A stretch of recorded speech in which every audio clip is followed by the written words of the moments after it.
Oh, hello, Peter. Pavel, hi, how are you doing? Hi, I'm doing good. How are you doing? Very, very, very well. Yes, I'm all right. Yes, thank you. You are feeling good? Uh, yes. I have a glass of champagne. Cheers. Yeah, I had a cup of tea. Cheers to you. Cheers to you. Um, I must say it's a great honor and a privilege personally for me because my name, let me introduce you shortly. My name is Pavel Strashney. I am a musician and I'm 35 years old, and since I was 10 years old I was and still I am a Queen huge fan of Freddie Mercury and Queen. Okay.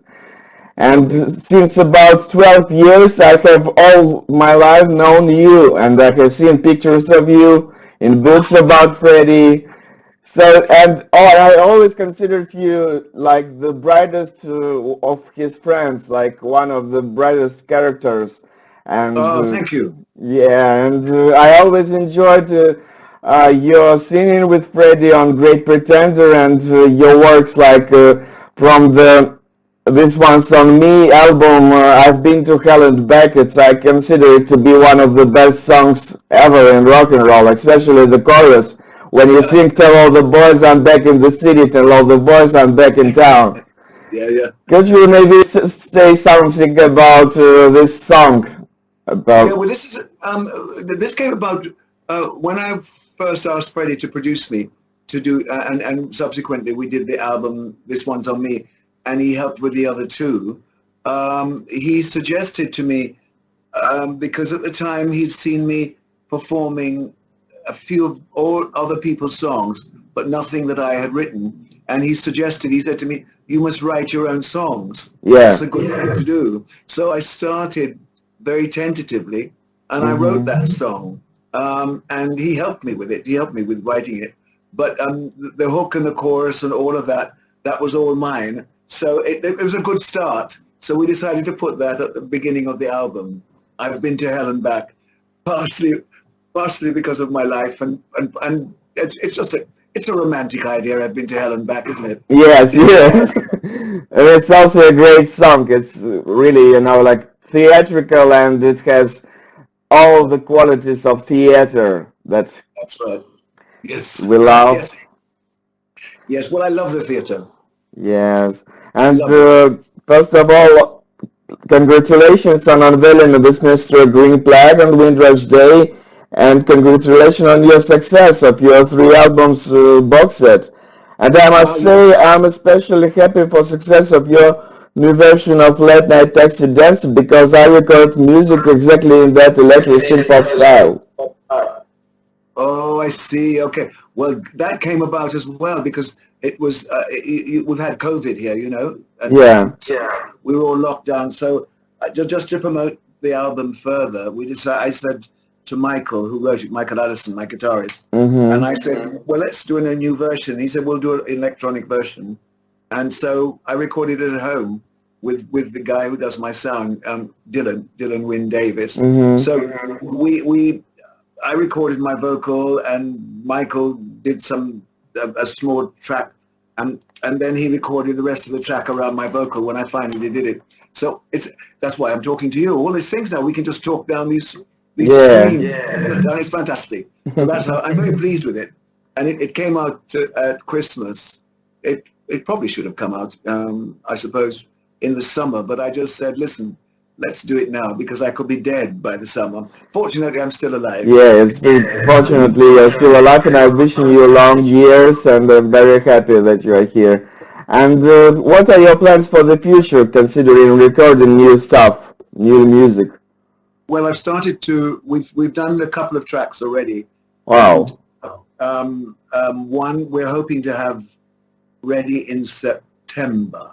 Uh-huh. And I've redone something else, and um, we might be doing a concert in about 10 weeks' time, but which I'm going to stream. Mm-hmm. I'm going to do it with just about 30 or 40 people in the room, and a wonderful connection because I've been working with a wonderful Italian maestro really on the piano called Gabriele Baldocci. And so we did some work last year and this year. So we're slowly working together, and I hopefully we'll see. Pavel, I've got to be careful. Yes, but hopefully it will be finished before the end, before September. So we have some new music to wait for you. Yes, please. Yes. We are all waiting really because this music is very beautiful. Everything you see is very beautiful. So Thank you. some questions for Unofficial Russian Queen Fan Club about some of your connection with Queen and Freddie, and not only with Freddie.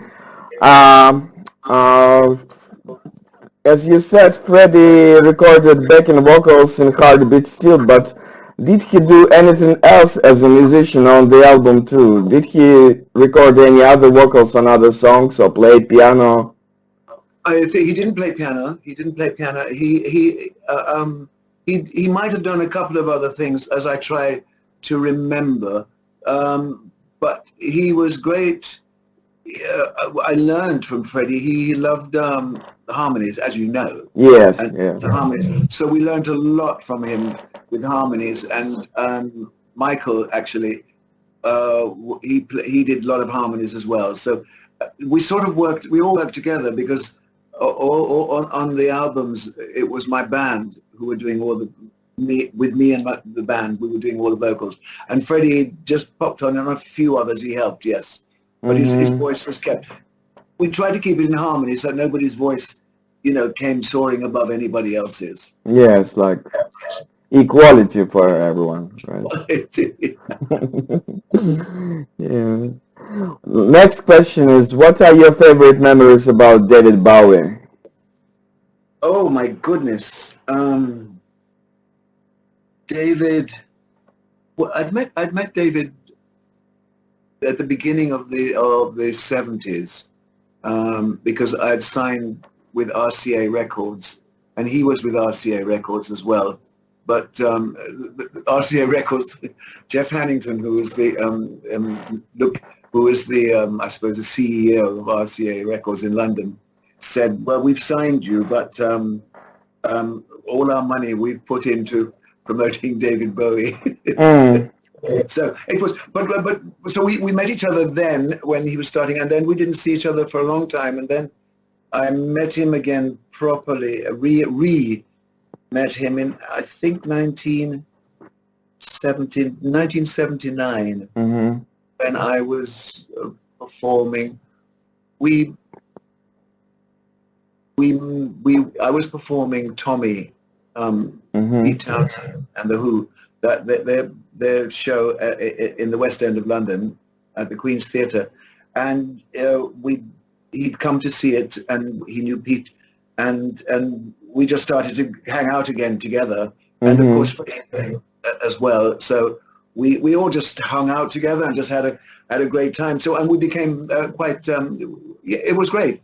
We had a good time over that 6 or 8 months.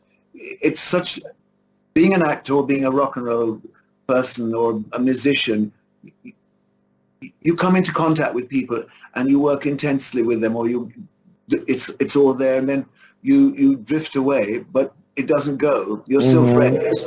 Because I've seen him a few times after that, because I went to see some of his concerts, which he invited me to. So we just had a great time. We just had a really good laugh. And talked a lot of music, talked a lot about Jacques Brel, talked a lot about Kurt Weill and Bertolt Brecht, and so and just music, and it just had a good time, had a lot of drinks and eating food.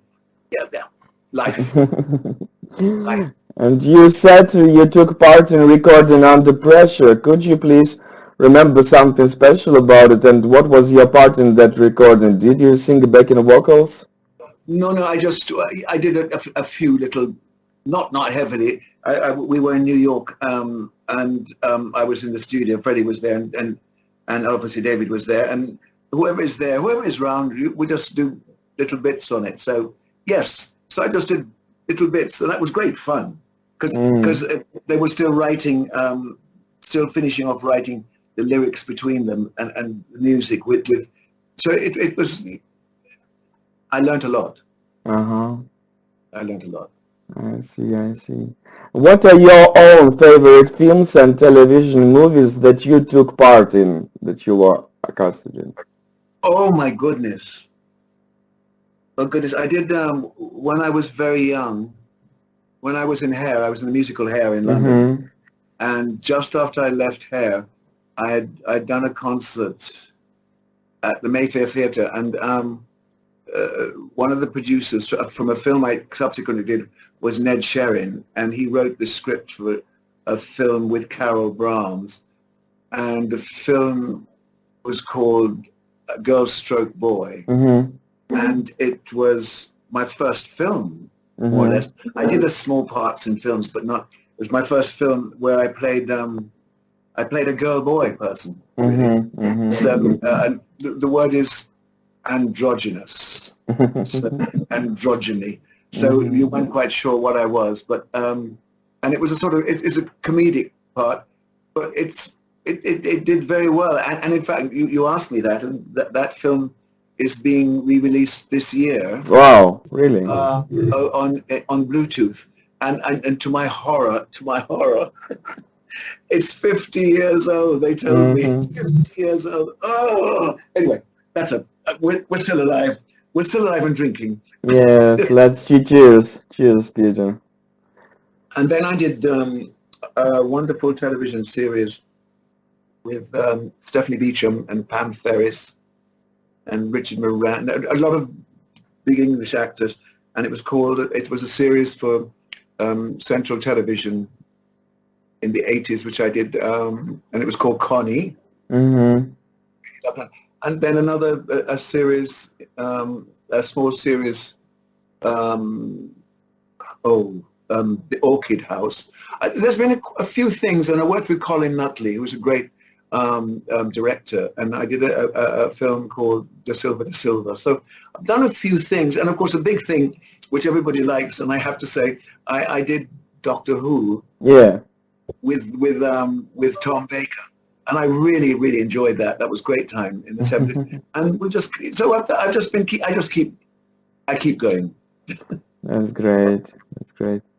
And what are your favorite memories of recording Flash with Queen? Flash, well, it was, I think, I could be wrong, I think that was the first film score they did. Yes, yes. I'm almost sure it was. And I was used to be invited in the studio to go down.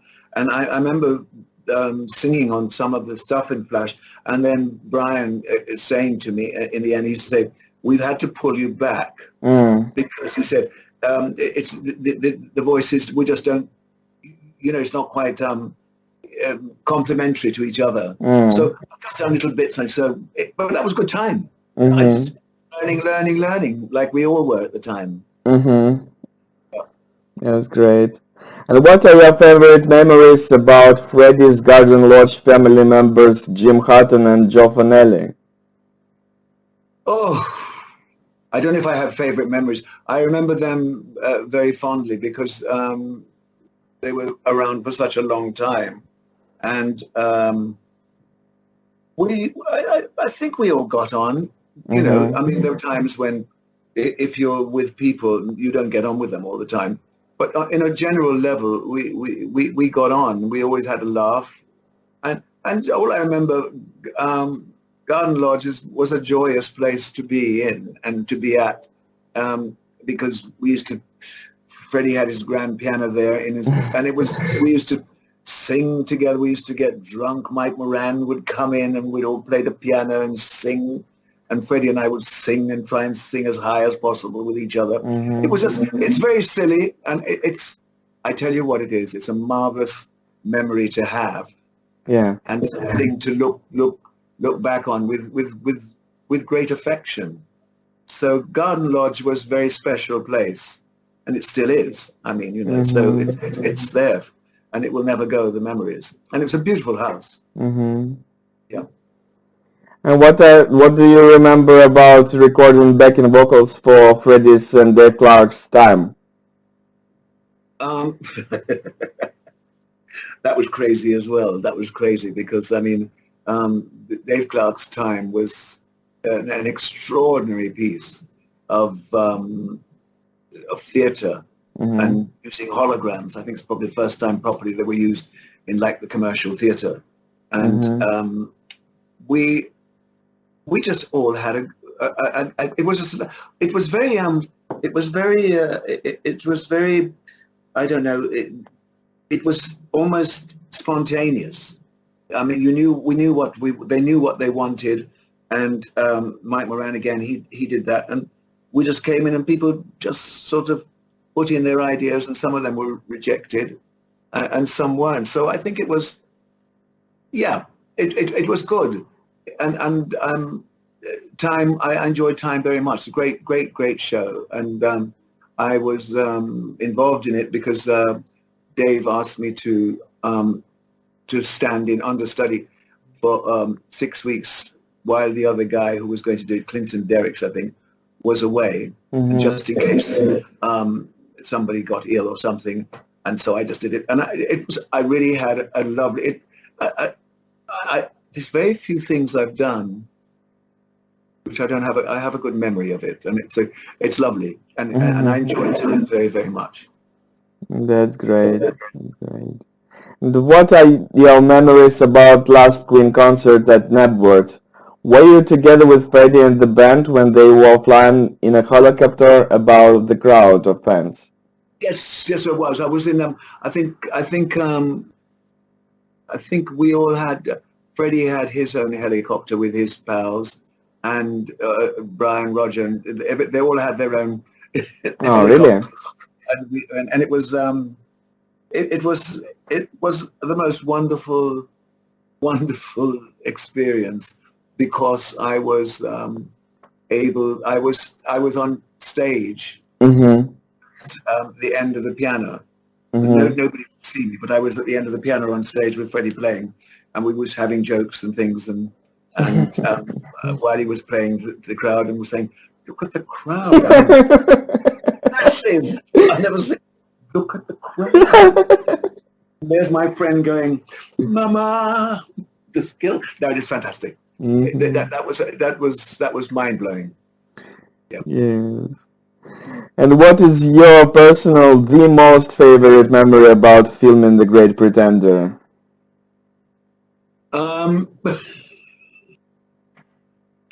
In the morning of filming The Great Pretender, I was rehearsing a Shakespearean play in Bristol, which my friend Roger Rees was directing. And Freddie, when he first asked me to do it, because Roger and I did the backing vocals with Freddie, and he said he was going to do it, and he wanted to do it in drag, and would I do it? And Roger agreed to do it, and I said yes, I would do it. Well, I was staying in my hotel in Bristol, but he did ask us to shave all our hair under our arms and everything, and I had a moustache, which I still have. And that morning, I woke up in my hotel before I went to film, and I put this stuff on, which gets your hair off. And I wash my hair. I'm not very hairy anyway. Off my chest and under my arms, and it's all coming off. And I had to go to rehearse in the day in Bristol. And then my driver drove me up to London. I think it's to Battersea where we filmed it at about 9 o'clock. And then they dressed us all up. And then, to my horror, he hadn't shaved anything, as you know, and Roger. Anyway, and I said, well, names were called, but it was all right, in a nice, bantering way. And that's phenomenal because it was all done in one night. Literally all the filming, because I got back to Freddie's house, I think at about 5 a.m, and slept for a couple of hours, and then the driver came, picked me up, and had to drive back in time to Bristol to rehearse by 10 o'clock in the morning. So that I will always remember. Yeah, I see. Great fun. great time. And what are your memories about taking part in recording Barcelona? Did you record backing vocals only in Golden Boy, or are there any more parts recorded by you in other songs of that album? I can't remember. I think I did a little bit of Barcelona, just in the background with other people. And Golden Boy, we did, the whole group of us, because I was doing another show in the West End called Blues in the Night. Mm-hmm. There's a wonderful American singer called Carol Woods, and she was something else, because we went to see her perform in the show before I joined the show, and one of my friends was in it as well, called Debbie Bishop, and of course Maria Friedman, and it was a sensational show. So he got a group of us with Madeleine Bell and with Lance Ellington and a few others, and just wanted this group of people. So and Mike Moran and they put this thing together, and we just did it sometimes after we finished recording, after we finished performing at night, and then we'll go in the studio later and do it. So lots of things were just done on the hoof, because if you're working, you just got to do it. So, and you just do it, yeah. And how do you remember your performing of the songs together with Freddie and Montserrat Caballé on stage? And what was Freddie like backstage on the day of the performance? Oh yes, no, we did the whole album. Yes, we did it in, I think we did it in Madrid, I believe, in part of the palace of the King and Queen of Spain. Mm-hmm. It was a sensational evening, because there was the orchestra there, and it was sublime. It was wonderful, and there were so many other great artists from around the world who came in for that concert, and they performed as well. And then Barcelona and Golden Boy, we performed that later. So that was A1, out of this world. Yes, yes. Good. It was good. Very good. That's wonderful. And do you remember ever talking about Freddie about something connected with Russia? Not really. I'm sure we did, because we talked about so many things. But I can't make it up, and I can't remember anything specific about Russia. But because I think we'd listened at the time early in Russia. I think, wasn't Elton John one of the first people to perform in Russia? Yeah, he was. And I think we listened to that, and we were quite excited because that came over on the radio. I think we saw that, and that was fantastic. Mm-hmm. So, and I think probably Queen would have liked to go to Russia. I don't know if they've been to Russia. Have they? No, they haven't. No, they didn't go. Okay. I think they would have liked to have gone to Russia, and they might still go to Russia. In the new stage, like they were with Paul Rodgers and Adam Lambert, they came to Russia, but without Freddie. Yes. Oh, that's different. Yeah, that's what I mean. I think he would have liked to have come to Russia, but didn't go. Cheers, Peter. Cheers for you. And if you have any time, we are all really welcome you to Russia with concerts or with interviews. It would be great to see you here. I would love to go to Russia. I don't know if Russia would like me. No. We have a lot of fans of you here. So just whenever you have an idea or any perspective, it would be great to make a concert or maybe a meeting with you here. So in Moscow, we all welcome you, and we all would be very happy to see you here. I would love to go.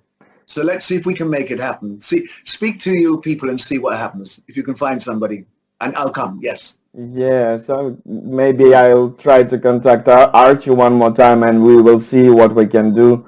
Because I have some connections here in concerts and music, and maybe this would be possible really one day. So this is let's great. do it soon before I die. Oh no! Long life to you, Peter. No. You know what I mean. Though. It's just speak to Archie. I'd go. I'd go. Yes, I'd love to come to Russia. That It'd would be great to perform wonderful. there. Yes. It would be an honor. Yes. And it's So Russia, here I come. You said it first, Pavel, so let's make it happen. yes, okay. So it was a great honor for me to talk to you and a great pleasure, and I'm wishing you a wonderful day and all of the very best. It's really amazing to talk to you. So thank you very much. Thank you. Thank you very, very much, and it's a great pleasure to talk to you as well. Thank you. Yeah, and whenever we have an ability, always come back. We would, if we have an opportunity to organize some more chat, I would be happy to talk with you one more time. Perfect. Thank you. Cheers. Yes, cheers. All right.